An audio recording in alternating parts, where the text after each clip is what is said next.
I know people who do all three of those things. I know, and I want my $1.9 million.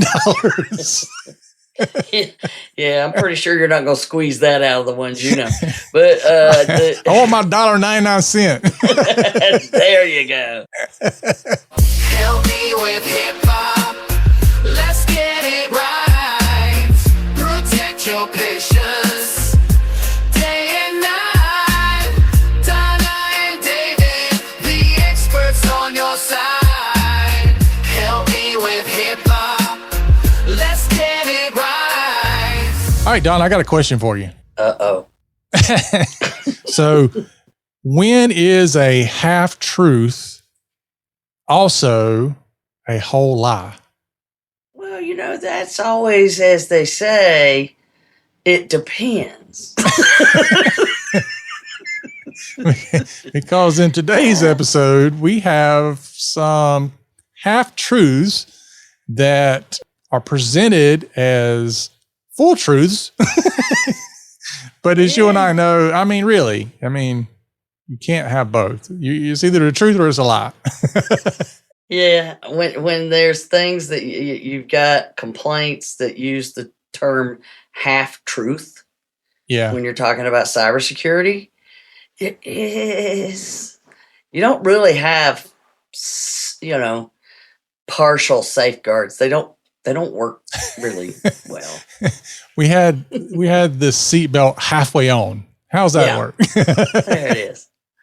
Yeah. So I guess, if we want to be nicer about it, we don't actually say it's a lie. We say it's a partial non-truth. I don't know. I always believe in I'm telling the truth.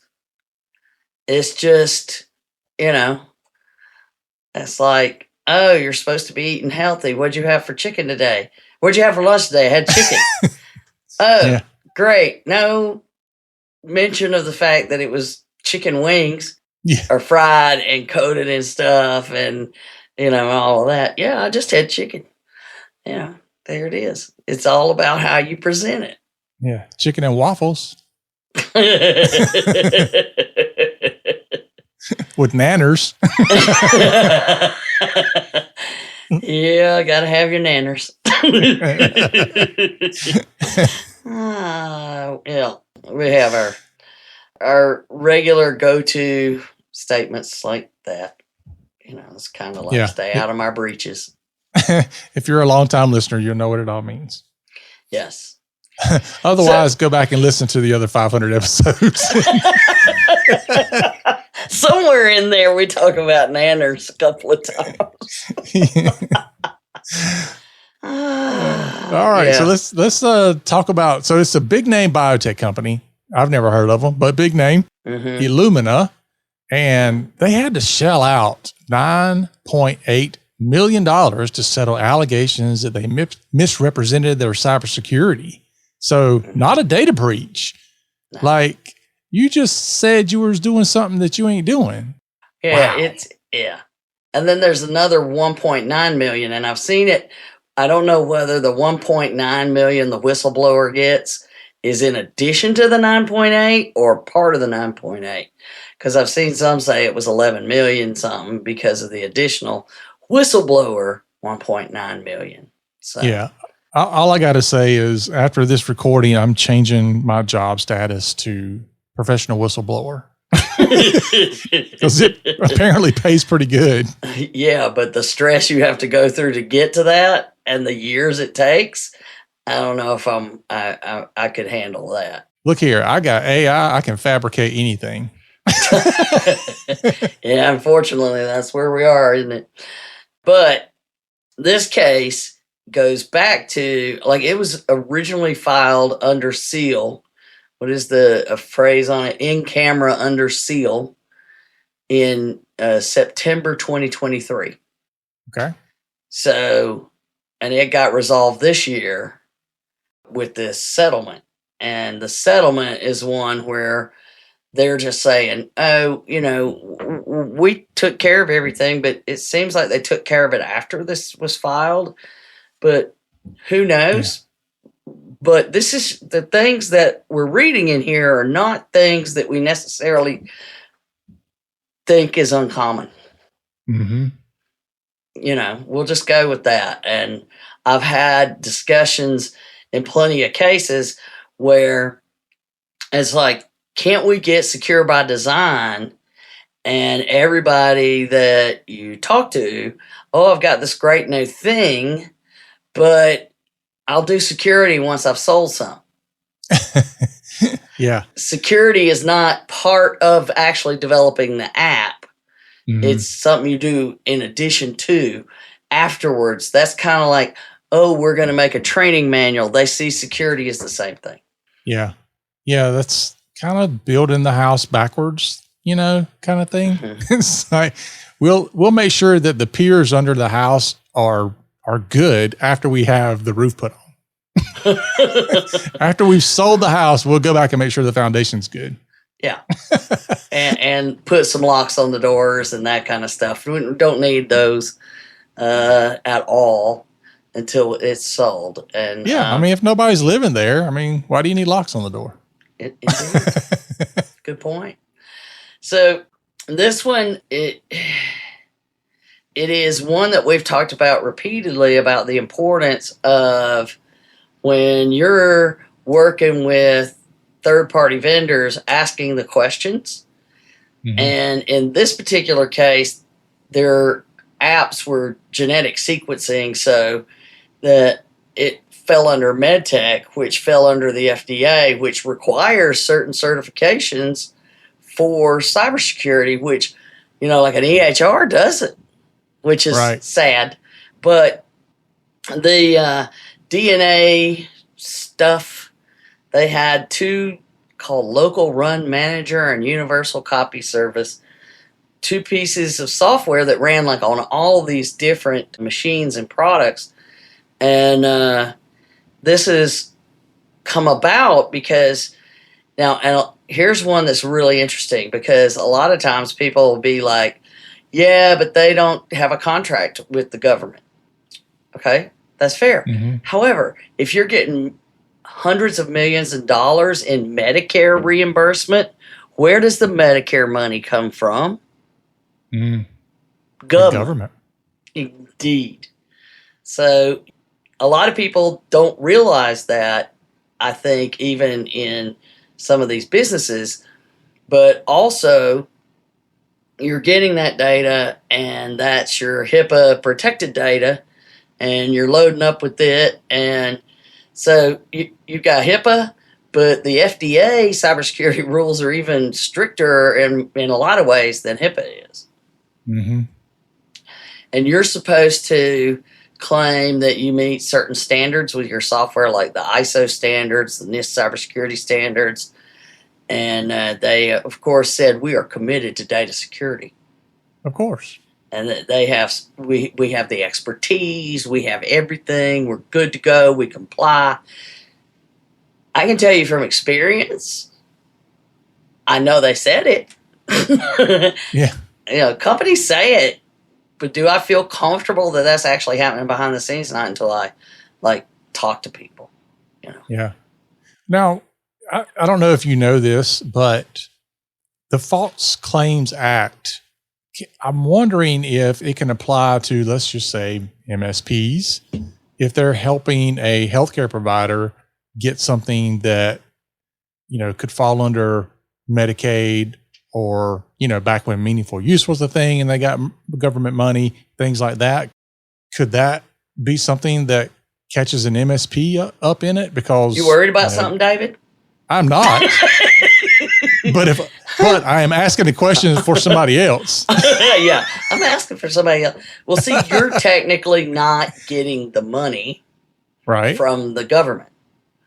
Right. So they would be the ones that could ultimately get in trouble, whoever your client is, and they would then have to turn to you and bring it down the pipe. So the False Claims Act wouldn't necessarily apply directly to you. It would go through them, and I don't know how that all works out. because they're the ones that have to certify what they're doing and that they're meeting requirements. And yeah, we're doing all these, but they should be getting the same assurances from you. And so it could flow through. I don't know. I haven't seen it used for cybersecurity as much. It's only been in the last few years where they really started using it for that. Right.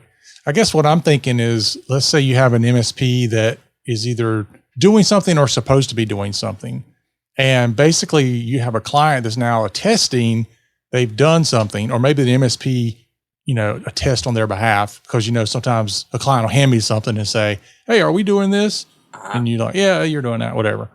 Let's assume that the MSP is not doing that for them. And now the client has attested that they are doing that. And so it caused a false claim. Anyway, that's where your contracts are really going to be important. Yeah. I was just, wondering. And of course, all the stuff really with meaningful use years ago, you remember that there was a lot of folks that I'm aware of, and I'm sure you are too, that attested to things that I was like, yeah, right.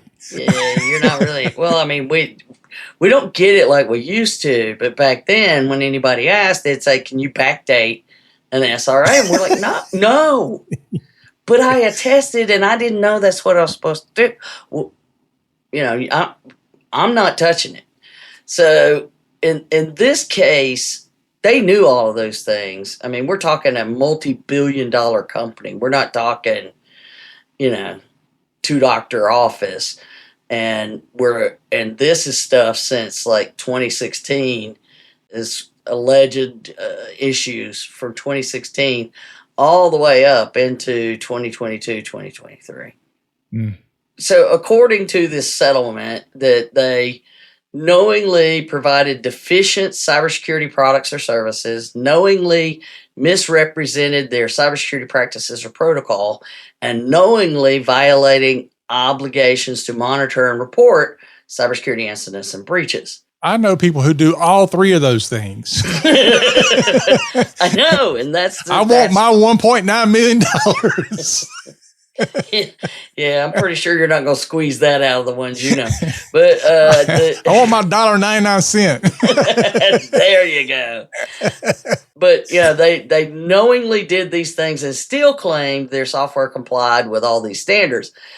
Well, the big issue is that when those things are going on, we have to help people all the time.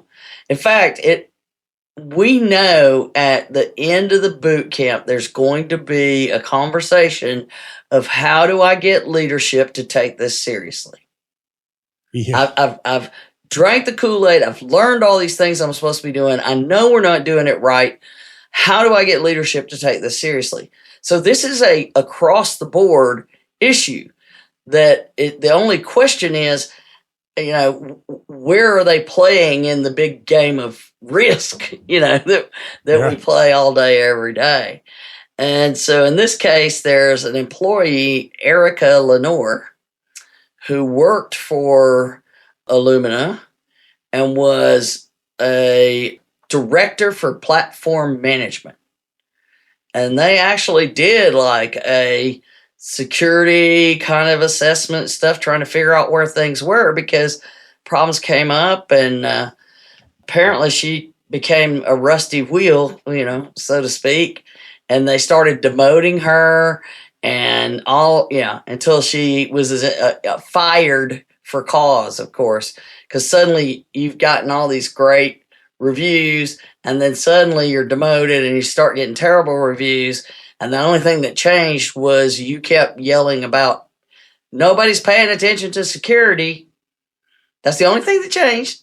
Nothing different. I just kept bringing it up. Then, that's how you end up in these positions with the 1.9 million. But who knows what all she had to go through to get that. But that's not the point of this discussion. The point of this discussion is that, what was in this settlement, here's the case of a they allowed elevated privileges to users running their software on their products that are connected to the network. And it's like research assistants, third-party vendors, lab technicians, whoever. Wow. They said, based on some of the details that I was reading, there was some sort of problem, that basically people either didn't like the security requirements, or they got in the way, or they're inconvenient or something, or it made something not work. So they have this setting that says you must have this access level, in order to do things, and not admin access level, and then it wouldn't work the way they wanted. So rather than fix that problem, so they could say it requires it, but they don't have to say it won't really work well. If you do it, we'll end up actually giving you admin privileges. And it gave people access to everything and who knows what else. And apparently at the time that this was filed, when the case was filed in 2023, it was a known cybersecurity vulnerability that had not been corrected. They also apparently did hard coding of credentials. What? Mm-hmm. I guess security is not convenient, so let's just completely get around Allow it. this to run as the administrator, that kind of stuff, and then I'm going to hard code the login. And that used to be back in the day, long ago. You could hide that stuff down in the code. You can't do that anymore. Wow. Yeah. When the software can read the code and tell you and take it and go do something with it, like it does today with AI. So all of this has opened up big holes, because you got this hard-coded credentials for the administrator, so it bypasses and allows the systems to do things behind the scenes. And then, even then, you have problems. So then you give all the users admin level access, so they have access to everything. And now you've got all these potential insider issues that could be happening and third-party issues, but you don't do anything about it. I mean, what could possibly go wrong? I know. Well, who knows, right? Because I mean, they knew when they launched their products, they had these problems. And they would have things reported by third-party vendors. People would report a problem, and then like several years later, they would report it to the government that there was a vulnerability that was fixed, but it wasn't necessarily fixed. So there's a lot that was going on. And there was a couple of cases mentioned in the complaint, the original complaint. January 2016, the University of Pennsylvania was hit with a ransomware attack.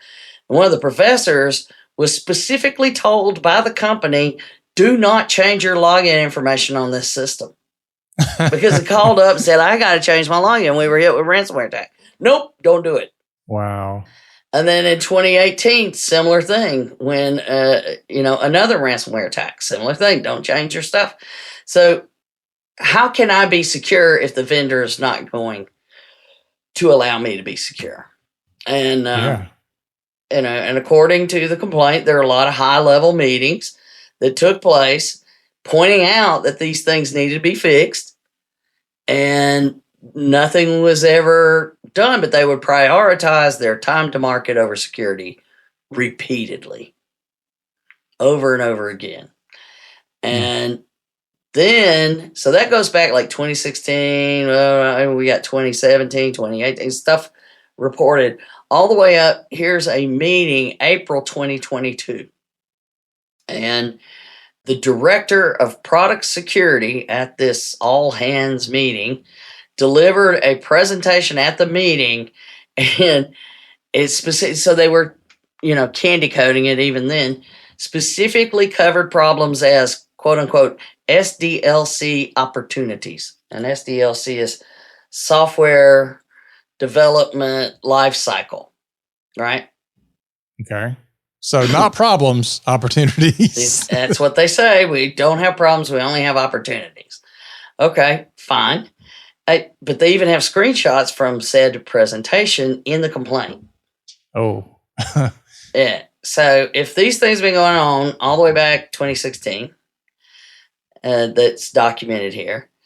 In April 2022, the presentation, the opportunities, is an immature pre-market cyber process and procedure. Okay. A gap in post-market process and procedure. And then you get to these. End of life and known vulnerable software in our products. And it literally has in parentheses Windows 7, Log4j, and others. Oh, wow. And then instrument shipping for manufacturing have old software. Huh.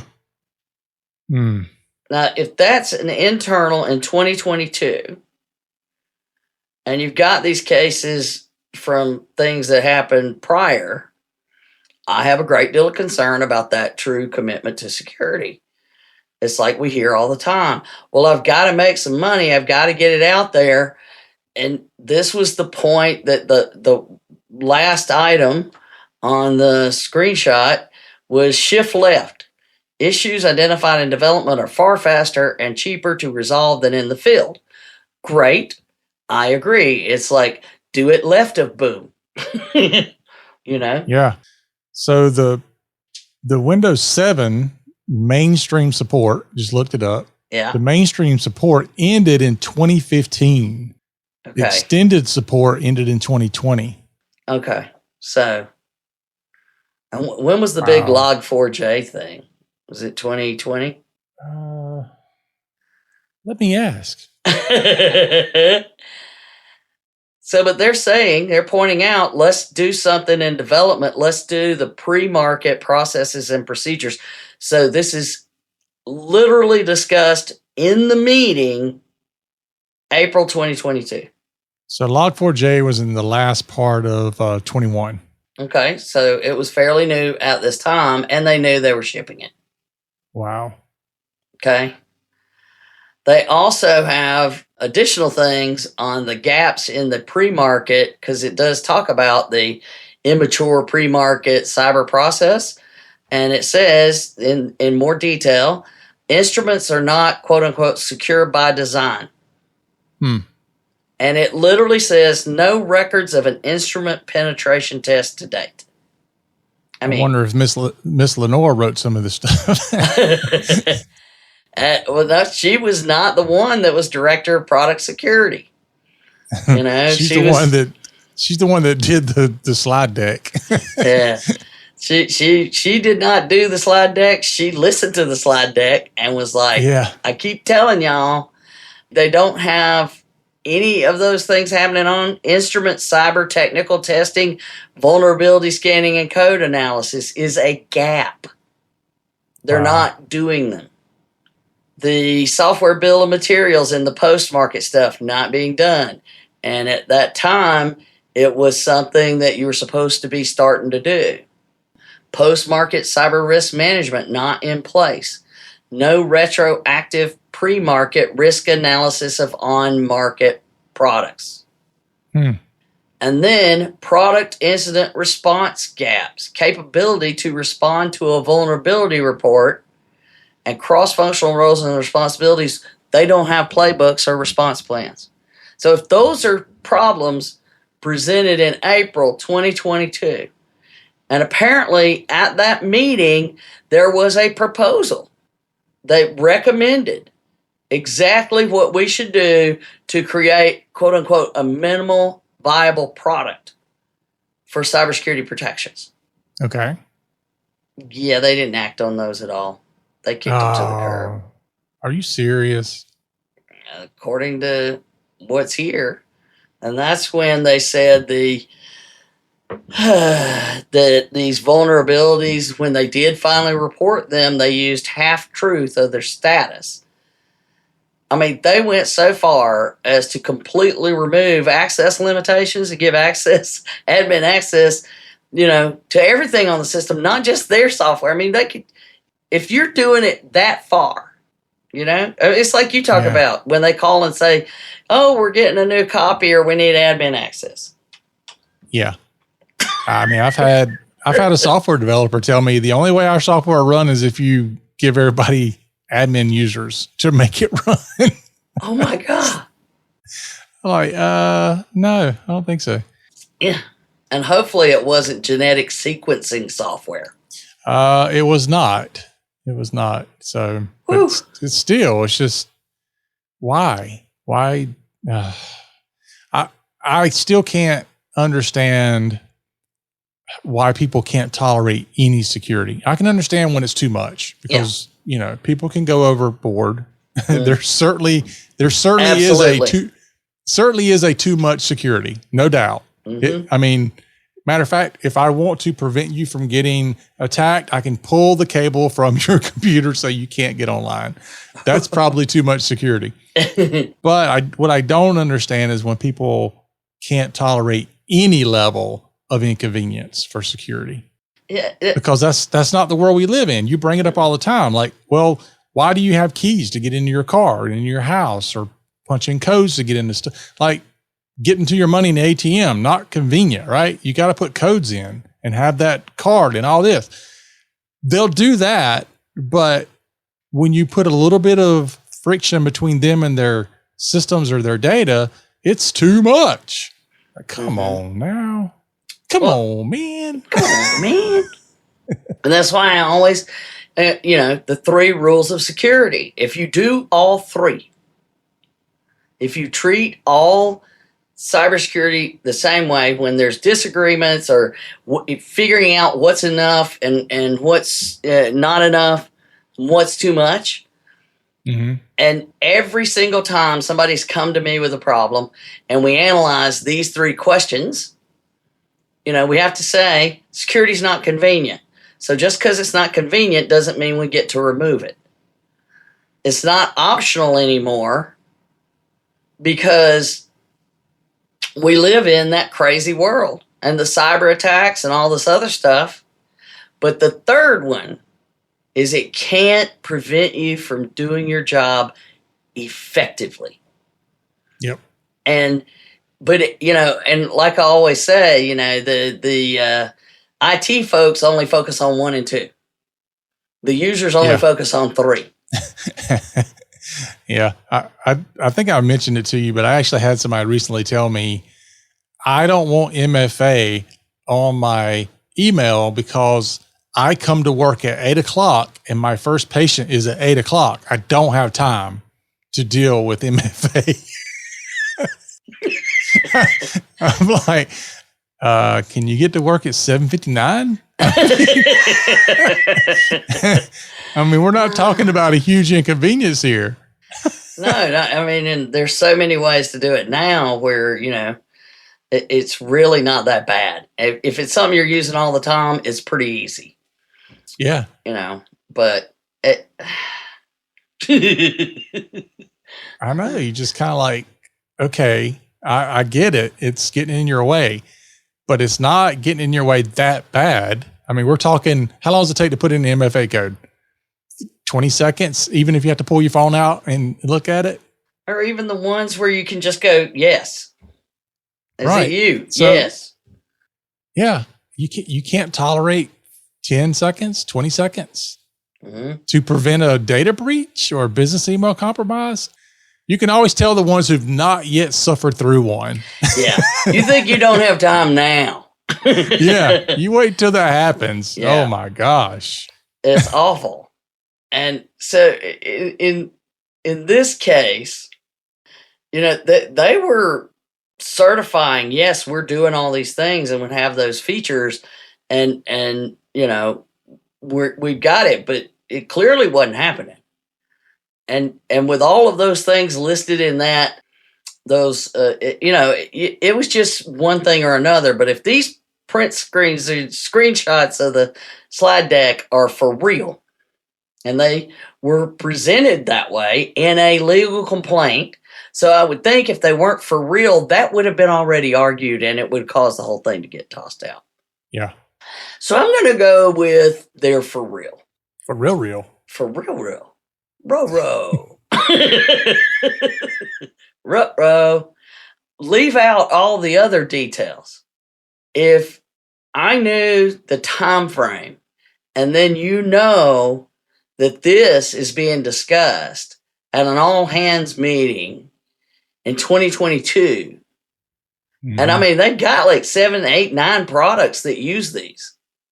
It's not like there's a application. They've got all of these different products, and all of them use this software. And it's, I really have a hard time trying to believe that it's not another half truth. If they are denying the allegations. And they do say that between 2022 and 2025, they have corrected all these problems. I would hope so. Well, I guess they did when this thing hit the courts. Yeah. When they got notice of this thing, I don't know how they found out about it, but when they did, you want to talk about some people with their hair on fire. But the good news is the proposals to fix it were already there. Yeah, they were. So, go grab that stuff we told you not to worry about doing and do it now. Yeah.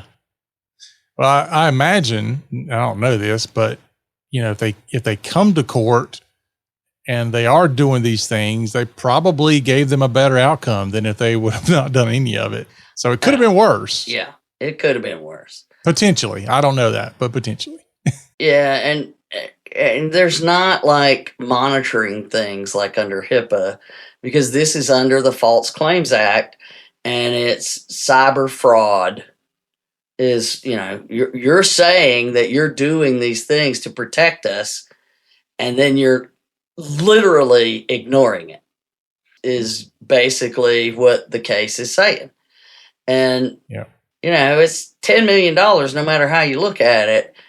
For them, they're a $1 billion company. It's not even a bump in the road, stroke a check. Exactly. It's a rounding error. Yeah. So, I mean, this doesn't bother them at all. And it is unfortunate that it doesn't bother them at all.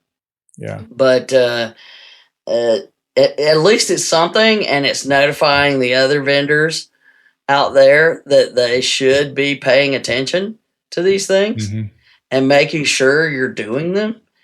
And, I mean, I have talked with enough startups of, here's all the things you need to do. And they're like, whoa, that's a lot. Really? If you'd been doing it all along, if you build it in as you go, it's never that hard. Yeah. Well, it's also worth saying that there is no requirement that you, from day one, you have to have all these things done. Right. So you should be working toward them, though, which is why OCR has, typically 2-year corrective action plan, because they know it's going to take that much time when you have nothing to have a full and complete program. It's not something like, hey, let's get our HIPAA program right before we open the doors. Yeah. And, we try to tell people, look, there's only so much that you can do, but if you have a plan and you work your plan, that's what you got to do, is have a plan and actually work the plan. Don't just have a plan and then every year go, yep, that's still the plan. That's not really effective, but you should be able to, in smaller increments, put these things in place. But if you've done nothing, it is very hard to do if you're doing it. And it's just like the shift left. It's a lot harder to do after the fact than it is before you roll it out. And the longer you wait, the harder it gets.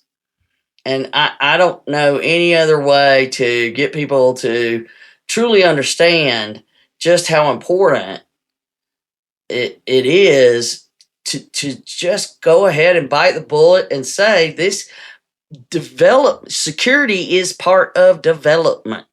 Oh, yeah. Yeah, I read an article the other day and it was talking about the automotive industry, but it kind of ties in with security by design, because imagine all these cars now that are connected to the internet. which means they all potentially have a vulnerability which people could exploit. And now you've got vehicles, or shall we say, like 2,000-pound bullets, that people can die. And so in the automotive industry, you're now starting to look at things like cybersecurity and saying, look, this very well could have a consumer safety issue, not a patient safety, but a consumer safety issue. But patient safety is the same thing. Like there is nobody that should not be doing a minimum level of cybersecurity. And again, back to that presentation, it was minimum level of cybersecurity that they had put in, suggested. They wanted to do risk assessments, pre-market, threat modeling, penetration test, risk assessment, post vulnerability scanning, monitoring. All of those are normal standard things I would expect to see.